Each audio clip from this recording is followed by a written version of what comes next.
Hey parents, my name is Larry Van Laar. I'm one of the pastors here in Fallbrook, and I had the great opportunity this week to teach your students in high school, as Chad was down in junior high this week and Kristen was in Route 56, all preparing for transitions as kids graduate into higher classes.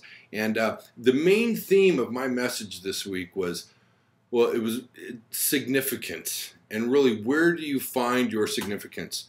Many find a sense of significance in our friends or our peer group, people at school, even our neighbors, and adults are not immune to this as well. In doing so, we often find ourselves doing things to earn a reputation or to impress our friends rather than doing what is always best for us.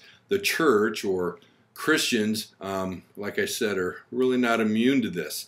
Many Christians go to church and they put up this front of spirituality to have this sense of religiosity. And Scripture gives us many illustrations of characters that have done this. And one thing that I did is I went to Revelation, and in the book of Revelation, the first few chapters there, we see 7 letters that were written to 7 different churches. One of those churches was a church called Sardis. And Jesus, speaking to this church, tells them, he goes, you've got this incredible reputation, but when I look at you, you are dead. And he screams to them, wake up and repent and do what you used to do. We also see this in Numbers, where Moses was writing out the old laws, and one of the dress codes in the law for the religious leaders of that day, the pastors of that day, was on the corners of their garments. They were to wear tassels, and in those tassels there was to be a blue thread. This blue thread was to illustrate to all the nation and for them themselves to remember the Lord, to remember to be obedient to Him and to follow His laws. It was about reminding us of God. Well, in the New Testament, Jesus encounters many of the pastors or religious leaders of that day called Pharisees. And the Pharisees had taken these tassels and made them 3 times as long, but big blue threads in them. And Jesus said, you know what, you do this so that you bring attention to yourself.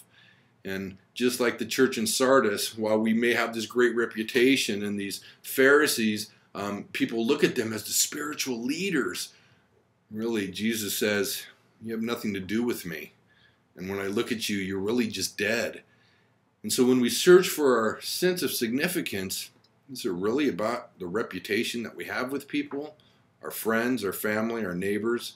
Or is it really what the Lord finds in our heart, finds within us? So I guess a few things that you could ask your student this week is, what is your reputation at school? If you were to sit down and ask their friends what their reputation was, or if you could describe them, would Christ even be a part of that description? Or do they have a reputation for something else? And I think secondly, what is significant about them, what sets them apart? What makes them significant a part of their whole peer group and their family, friends? What makes them significant? Is it the things they do to earn a reputation? Or will it one day, and maybe even now, be by taking full advantage of the uniqueness of how they were created and allowing the Lord to be their ultimate significance?